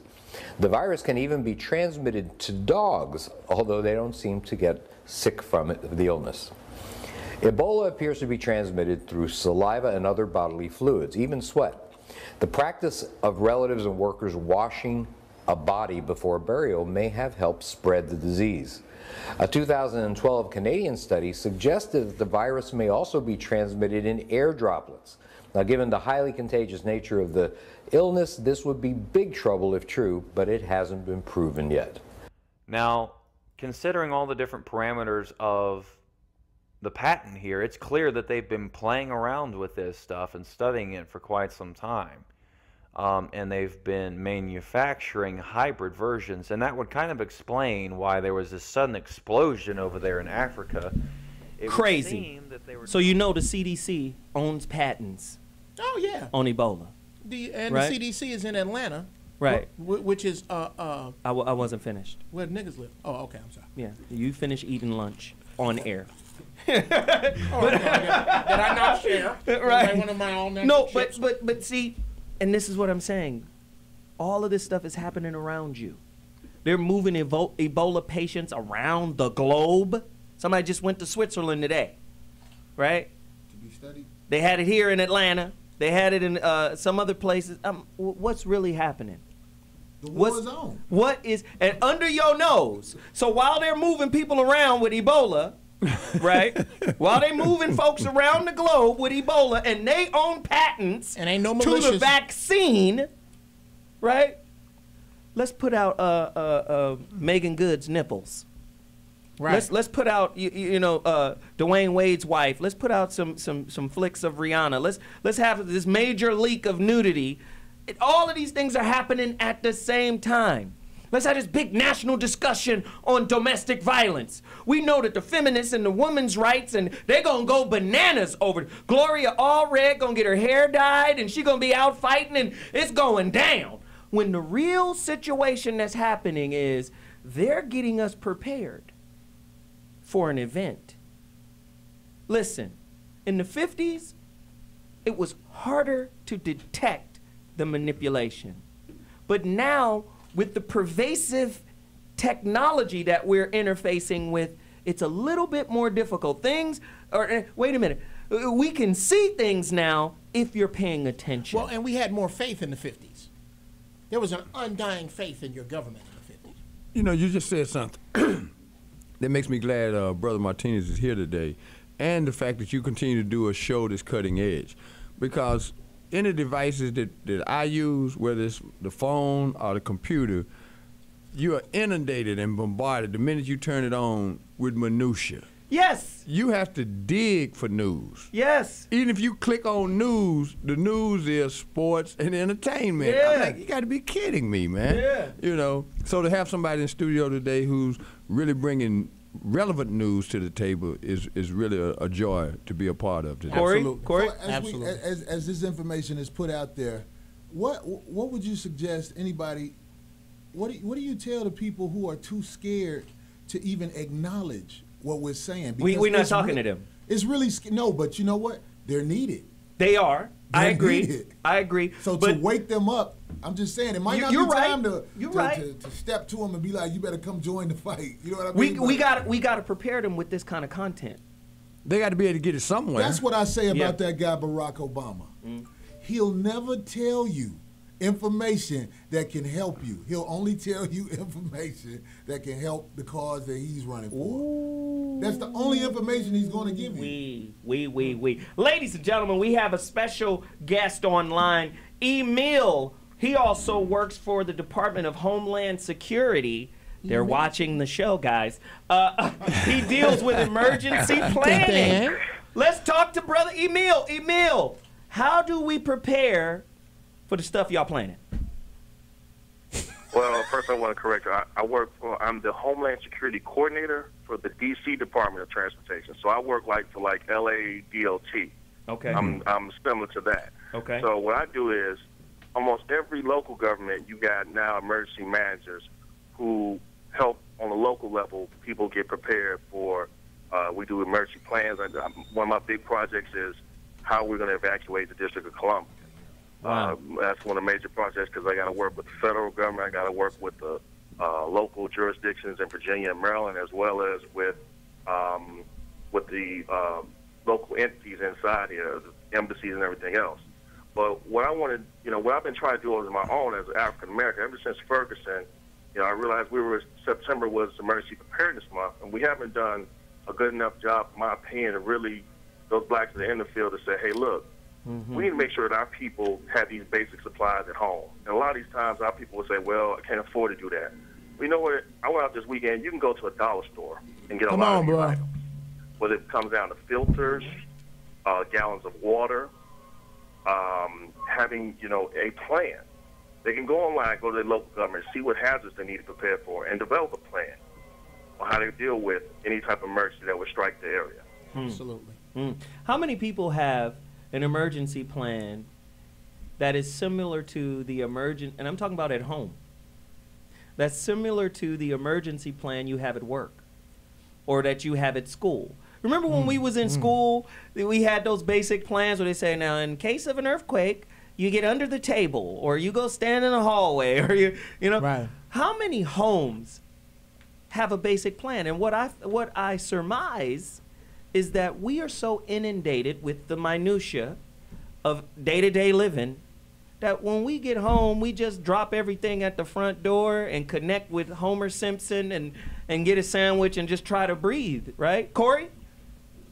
I think you can better prepare the people for something like that by talking in the language that the people speak. Because when you watch CNN and all this stuff, when people hear certain people talk, they automatically cut them off. Because it's like, that's bullshit. But if you're talking to people like, I'm saying there's a lot of people who speak street language, in my opinion. Speak on if you say, man, it's going to jump off. This shit's going down. down. Need to have this going on. It's like it automatically turns on something in their head because they can relate to what you're saying. Right. So that might be a solution where we have somebody who steps up Give me an example, and speaks Corey. the language they speak. I tried to. The when dollar's I say, about to crash. How you translate that to the hood? Man, that paper finna be gone in a minute, man. This is what you gotta do. You know what I'm saying? Yeah. When you talk to some people like that, and That's it may it. seem crazy. I'm not just talking about black people. If you love your kids, get ready to club your baby mama in the head, make it look like an accident. Get your kids and bring them with you, which is on my emergency list. I'm just saying, man, it's like people relate to what, like that rap music and stuff like that. Right. People listen to those guys because they can relate to them better. When you're talking in the language the people talk in at CNN, it's going over their head because they got them cut off mentally. That's right. So let's come back to it. When we hear Weezy, Jay-Z, Beyonce, you know it's going down in the elevator when there's a Billy on the elevator, $1 billion on the. It's $1 billion of nothing. The dollar is worthless. It's worth a penny. It's lost 99% of its value. I found that out. My wife went to London this week, and she had to transfer some money, and it was American dollars, and that's when I found out that this American dollar. But Corey, I want to ask you this: I agree with you, but do you think they speak that language because they don't want the people to understand what they're saying? I don't even know if they know people aren't listening to them. I think there's an arrogance that come across with those people who work on the news. When they get to talking, they think that something's wrong with everybody. I think that people have cut them off because, man, you know bullshit when you see it. You know it. So when you've been hit with so many years of this nonsense, I'm telling you, man, when the news people are talking, man, people are not listening to them. Right. The thing they listen to is when you say something negative about them, and they can't do nothing about it because our voice is not on CNN. Right. Emil, I hear you. I think what Corey's saying is very relevant. I think, and that's why I'm going to go do some things on YouTube to show people, hey, look, you can go to the dollar store because when people start rounding off these supplies, and for me as even African American, it sounds like, all right, this is like for white people that like hunt or camp or something like that. And a lot of our brothers and sisters in the hood, they be like, I don't know none of that. What do you mean I gotta get an N95 What you talking about? What do you mean I need some matches in a waterproof container? What? I got a lighter I can get from the gas station. I need a bag for my DVDs. These things are right there in the neighborhood. Right. I'm gonna keep my weed free. We out of touch. We are out of touch when it comes to this whole English language, if you ask me. We've blown it off. Right. We're not trying to learn it like they say you should learn it. That's a great point. That's man. the first thing I think we've given up on. That's a great point. So when point. you're talking in this English that sounds like it's proper. Hello. We cut you off. You need to be prepared. Yeah, when you hit us with the 9 to 5. Hi, I'm Matthew. I ain't fucking with him. Hey, listen, we'll be right back. Another quick break, but when we come back, we'll deal with the rest of it. Holla. It's You can't blame them, no. Big design is intelligent. And I ain't talking about no heavy shit. So if you blame anybody, then blame the programmers. We're just an alien ant farm or something. Super killer, a hybridized version that has a several times greater transmission and lethality, considering it broke all of their quarantine procedures and actually got through all their hazmat protection for the 2 victims involved. It's called a chain of transmission. I want to give you a real-world example from an Ebola outbreak in the early 2000s. A young woman from Uganda didn't know she was sick with Ebola. She had close contact with 6 people. Her baby and father-in-law, they both got sick. The baby then got his grandmother sick, and she had contact with 2 more people as well. The father-in-law had close contact with 12 people. Out of that, his brother and cousin both got sick. The brother then had close contact with 4 more people, and the cousin had close contact with 5 more people, including another brother who had used his blanket and also got sick. That's how Ebola can spread, from one generation of the disease all the way around to another generation, and then another. Breaking this chain of transmission is crucial, and one way to do it is through something known as contact tracing. Basically, disease detectives use every source they can find to find people who may have had contact with a person sick with Ebola. And then for 21 days, they monitor each person, looking for signs and symptoms like a fever. And if it looks like someone is starting to get sick, they're asked to go to an isolation ward. Well, howdy, I'm Miss Laura, host of Miss Laura's Civil Wars. We do it every Saturday at 10 a.m. We talk about what's in the news that everybody's fussing and fighting about this week, because y'all are rude. We have a roundtable of media experts, and we bring in celebrity guests from the world of entertainment. So join us on Miss Laura's Civil Wars every Saturday at 10 a.m. on TRadiov.com. Radio and TV. Who's gonna win a Twitter award tonight? Who's gonna see their username up in lights? Who's gonna take home a mother-loving Twitter award? Nicki Minaj is the mouthiest pinata I've ever seen. Maybe poor people don't even like food. We don't know. I met a cute girl the other day. She was like, follow me on Twitter. I was like, how about I just follow you in real life? Give me a hand, yeah! Oh, Twitter King at Peyton O'Swalt. Close.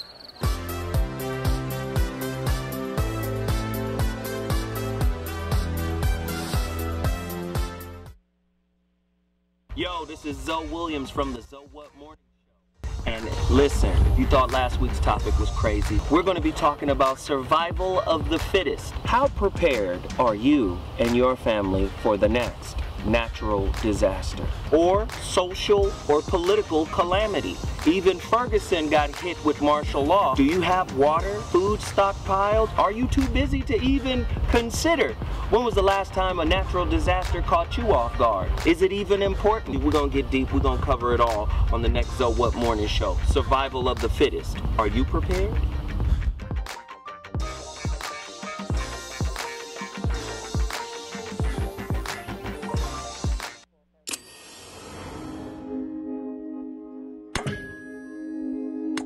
Radio V. Radio in TV. Radio in TV.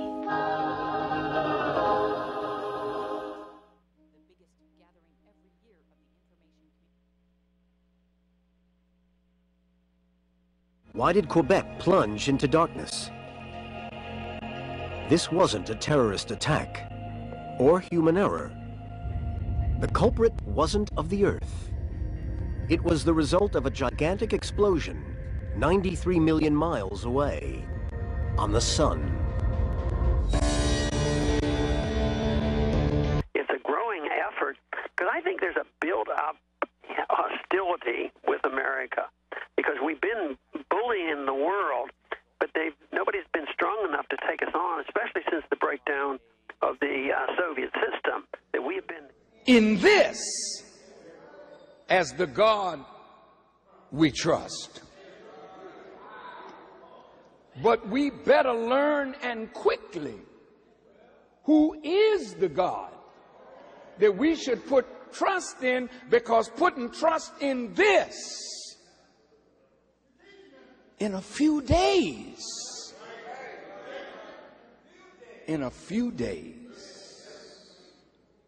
you're going to see men with Benjamins lighting their cigars because the value of this will be worthless.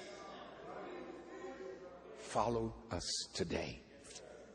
The Honorable Elijah Muhammad writes, the stronghold of the American government is falling to pieces. She has lost her prestige among the nations of the earth. He's talking about America. One of the greatest powers of America was, past tense, her dollar. The loss of such power will bring any nation to weakness. For we know riots and political unrest have come to many countries across the world. We've seen dictatorships in Tunisia and Egypt fall. And we're seeing unrest from Iran to Libya and many countries in between.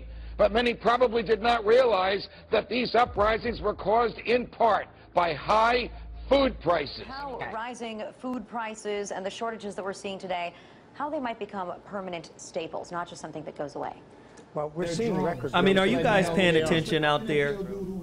Ladies and gentlemen, the Zoe What Morning Show has returned.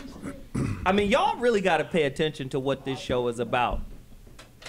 It's about engendering a conversation, an ongoing conversation. Today's topic centers around preparedness. Listen, how did America get into World War I or against the Nazis? How'd they get in there? Is that you want that answer? Just, they pretended that they didn't know Pearl Harbor was going to happen. No, somebody sank a submarine or a boat, right? And it came out later U-371 that America sank that boat itself just to get in. Gulf of Tonkin, Vietnam War. How about it? How about it? Yeah, right. So again, there's always been like these subtle little things that they do to create the history. Napoleon said it best. History is propaganda. History is part of war. I'm not going to tell you the truth about nothing. But when I tell you what I say, you better believe what I say is the truth. That's your history. Your history is a lie. So funny. I'm just saying. Go ahead. No, I'm deferring to Brother Martinez because he said during the break that he had something he wanted to share with us. Yes, one of the things that you were talking about preparedness, and I went into currencies immediately. I've been actively involved in discussing that. And tell us what's happening with the dollar. Dollar's toast. Why? Basically. It's being taken over on purpose, demolished because we're bringing in NAFTA. The country's going to be broken up into pieces. What is NAFTA? They need North American Federation Trade Agreement, which is why the borders are open. So certain states signed by Clinton and Bush to basically take away all of the borders that separate North America, Central America, and all of it. Open the floodgates. It's just open. One America, right? Basically. Because there's only. No, let him go. Okay. Let him go. So some of the states, and Utah was the first state to have their own legal tender and pass legislation to use gold as their system of currency. I was there. I met with people from Forbes magazine. I met with the Attorney General. I met with the person that wrote all the legislature for the state of Utah. Other states are now doing. Oklahoma has now passed doing it. So point being is, what does it do for us as consumers, and how is it going to help us? Number one, you transfer your dollars into gold. The United Precious Metal Association. Not gold into cash. This is the liquid gold system that's been set up. What is it called? United what? United Precious Metal Association. If people to go to upma.org. If you sign up for an account, I will send you liquid gold as a gift to you. Okay. Okay. I want the gift of liquid gold. Sure. Say more. Sure. Continue. You don't mean Old English 800. I will send that to you because while I was in Utah, I was meeting with everybody that's using gold as currency. I paid for food at restaurants. I did exchanges with people in gold. You can do point-of-sale transactions. This is the way most people are going to take their dollars, They're going to transfer them into gold units. If they want to keep their gold in the state of Utah and the vaults there, they can do so. If they want their gold delivered to them, it can come to them via Brinks, or they can keep it in an account. The point being is, so you can start. You don't need to use the dollar anymore. You don't have to. But let me say this: FEMA has a stipulation that says they can come in and take your gold and take your property and take everything. We got Emil on the line. Emil. Yes. Talk to me. Do you know about that stipulation in FEMA? I do not know about that stipulation. FEMA has a lot of rules and regulations, and DHS always passes new laws for them to basically take control of the situation when it's warranted, at least from their purview. They could come in and just gangbang on the whole situation. Right. Jeff? Those of you who are listening, when you see turn your gold into cash, that's backwards. Okay? All they are doing is melting your gold down to trade. That is what's going on. And there's only ever been one president. One. There's just people sitting in that seat. This direction has been since you've seen New World Order on money for hundreds of years. We've been going this way. Now let's talk about this too. And maybe, James, you could speak to this. What about the seed vault in Norway? You want to talk about preparedness? While we're standing in line waiting for the iPhone 6 and the new LeBrons with his new hairpiece, while we're waiting on all that, the Bill Gates, Mark Zuckerbergs, Warren Buffetts of the world are funding a seed bank in Norway. Every seed on planet Earth. Now, we already talked about Monsanto and, them, putting corporate patents on seeds. While your life revolves around all my children, right? And the housewives of stupidity, right? They're preparing a new kind of future for you. And the same social systemic barriers that are in place, ageism, racism, sexism, and classism, are in place for that seed bank. You think they're going to share those seeds with the projects? You think they're going to share those seeds with minorities? You think they're going to share those seeds with the middle class even? Nigger seeds are $5.99 a pound. No. Speak to it, James. Well, this is part of the, basically the planet's being geoengineered. The current form of the human race that we're in now and the biological impact and how we operate is going to be completely, totally changed. It's going to be merging with machines. We're going to be merging with nanotechnology. Transhumanism. Ray Kurzweil's involved with that. Google's involved with that. Oh, wait a minute. I'm involved with Kurzweil. Ray Kurzweil. The book of spiritual machines. Right. Get that book. Quincy Jones told me to get that damn book 5 years ago. What did you say? Spiritual Machines. Shit, Zo, man. You got to get this book, man. Spiritual Machines. You always say that, Corey. I met Quincy Jones through the homie Kool Mo D. What are you hanging with Quincy Jones? Hey, Kool Mo D got put on. Back on the block. I know. These are jokes, man. Because every time you run into Kool Mo D, y'all got the standoff. He's like a hero to me. He don't even know. It's like, I'm telling you, talking to him. You want to say, Kool Mo D, be my friend. No, that's hilarious. The big homie. But speak to that for us, bro. Yeah, they're geoengineering, getting rid of the current kind of human and bringing in new humans, new versions of humans. You're saying in 30 years, a different biological human. Totally. We'll have nanotechnology inside the body. These seed vaults and whatnot are for the kind of the cleanup process of when they do bioweapons and release all those things. This sounds all fantastic and Star Trek-y, and we're fucking nutcase fringers. Really, though, this is what's happening, right? Yeah, well, most people, when they step out into the world in the morning, they're stepping out into a museum. Most of the good information that is people are confronted with in schools and education so isn't remotely accurate. Behind the national security curtain, that's where the action is. That's where the real people and the real money and the real banks, they have access to everything. To confirm, like, I don't read a lot of books. Right. I listen to a lot of audio. Right.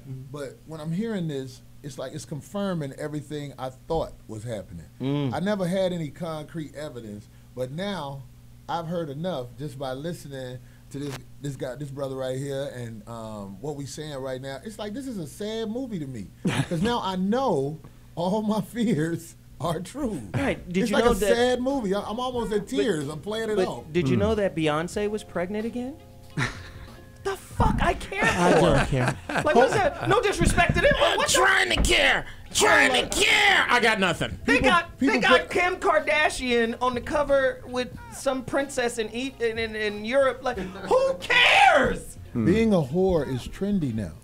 Yeah, right. It's something to aspire to. Right. You too can rise to the level of princess if you make a sex tape, bitch.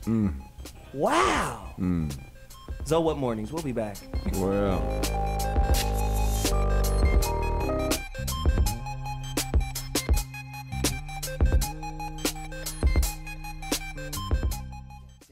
Hey, what's up? It's Tone Loc in the house, and you're tuned into T Radio V. Hey guys, I'm Pilar Lastra. And I'm Joey Heim. Be sure that you catch our new show, Sports Lust. Every Wednesday at 11 a.m. right here on T Radio V. What are we going to talk about? This is where you talk about why it's called Sports Lust. Well, Because look at everybody us. who loves sports is going to be tuning in to watch you talk sports topless. Well, I think topless. I don't mind doing that. Will you do it? Sports Lust. Every Wednesday, right? At 11 a.m. T Radio V V. is radio. Made for TV? Just Yeah. come on, work with me. There we go. TV, radio. In TV. Andy D on T Radio V. Bing, bang, bing, boom, right? Yeah. Andy D on T Radio V. Bobbity, bibbity, bobbity, boo. Andy D on T Radio V. The Andy Dick Show, Wednesdays from 4 to 6 p.m. on T Radio V. Wow! So But Paul, we'll do it. We'll do it better when the show actually starts. Yeah, no.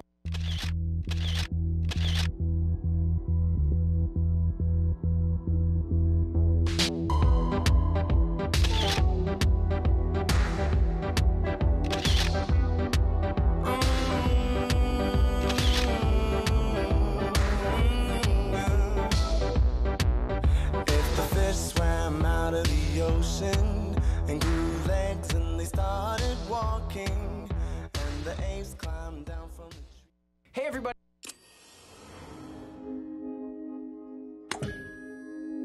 T Radio V. Radio in TV. Radio in TV.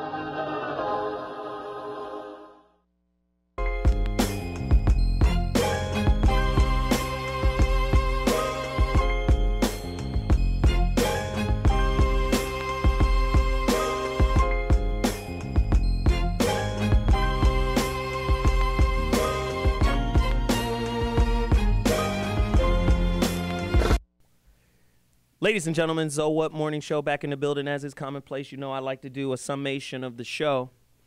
And, I'm just going to say, man, for as long as we're able to do the show, you guys should respect the fact that in a lot of ways we're putting ourselves on the line to have this conversation so you can have it in the privacy of your own home. This ain't private. This is very public. Broadcast all over the world. So with that, I say this. I'm going to start with this story. My son is my youngest is 12 years old.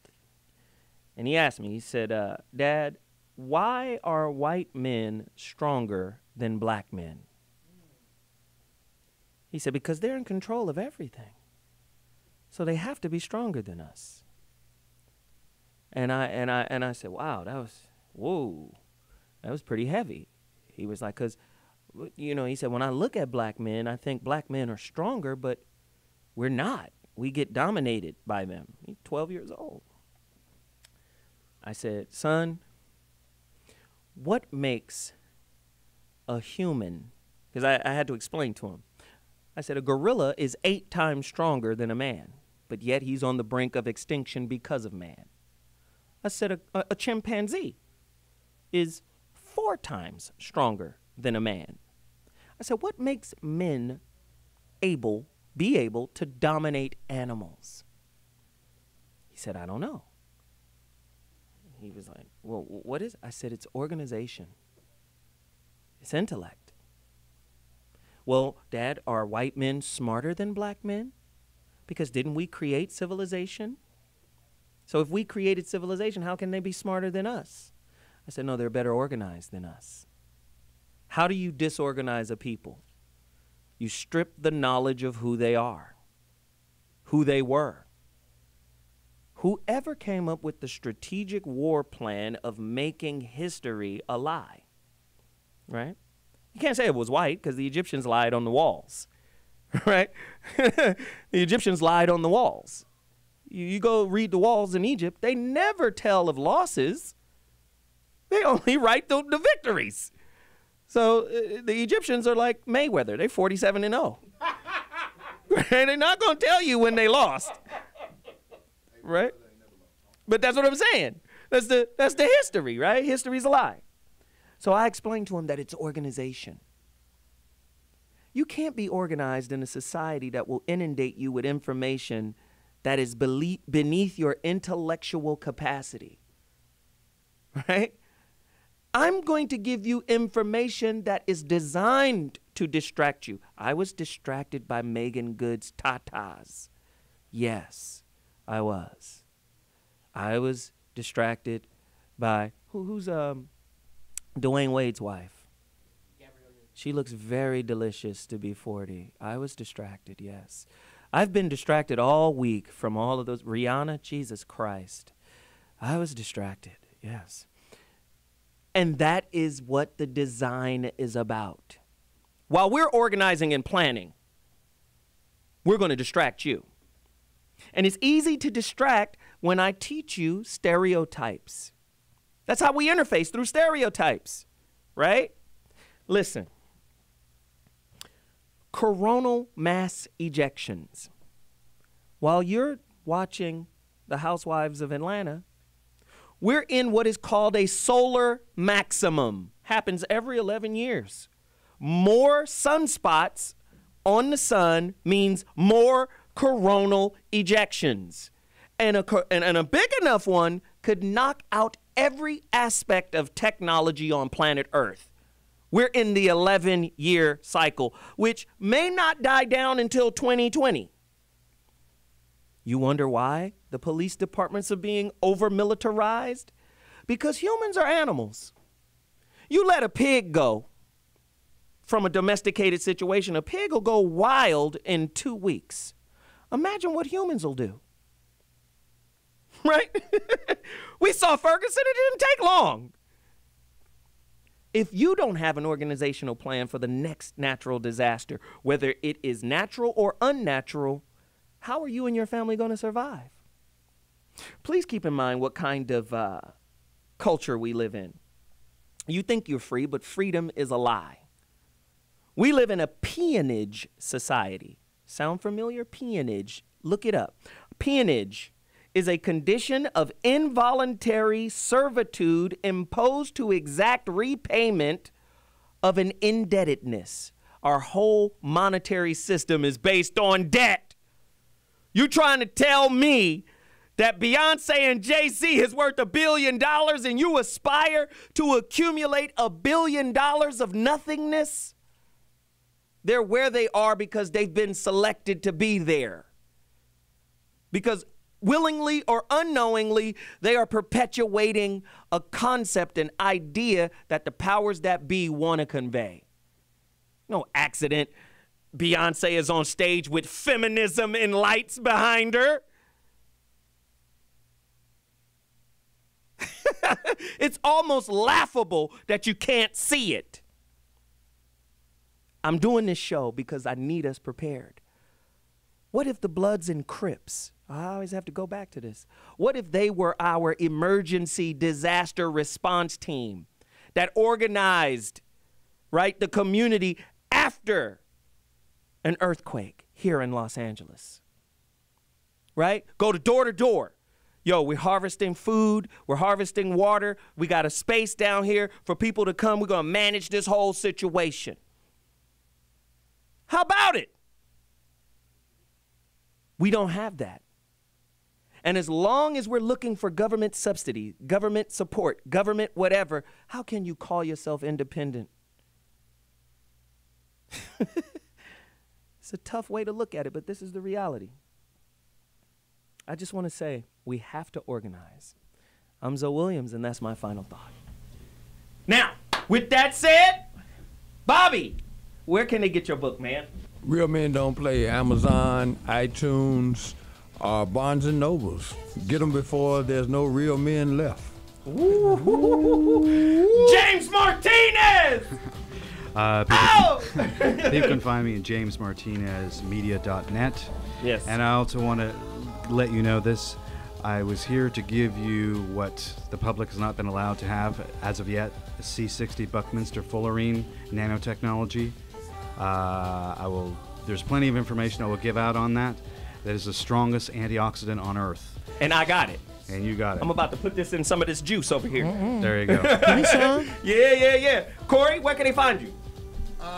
I'm around, but look, just let me say these two things, man. Say it. Wicked brilliance is not to be respected, for it destroys the production of the human family. Ooh. And the police departments are being militarized because you have no rights, and they are bred to instigate the war to full throttle. How about it? Dr. Mark Goulston, Just Listen, where can we get it? Amazon, Barnes & Noble, Just Listen. You can find me at markgoulston.com. If good luck in spelling that. Mark Goulston, baby! Jeff Brown. Coming soon, Jeff Brown's brand new ringtones and Jeff Brown wrong ass shit available on iTunes. I'm finna shoot dice for them super vitamins, pimp. Hey, Billionaire PA, where can they find you, brother? WealthyMindsOnline.com. Go there, speak your dreams into existence. Hey, I'm Zoe Williams, at Mr. Zoe What on Instagram, at Zoe Williams on Twitter, and really, I'm down to 29 copies. Right now is the time. Go now. I am Zoe Williams. Order your copy of The Rebirth of Seeds. It's gonna be done, and my new book is coming. Oh my goodness, the new book is retarded. Trust me, relationships at the illest level. All the stuff I've been talking about in one book about relationships. Crazy. Go get this one now. Yo, we out! Next week, deuces.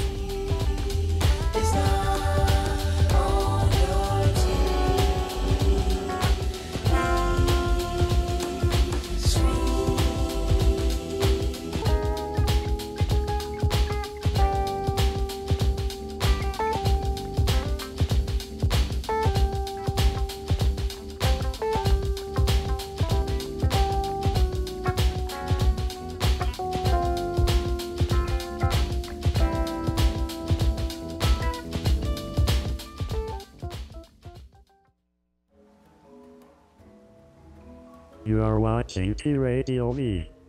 Radio and TV.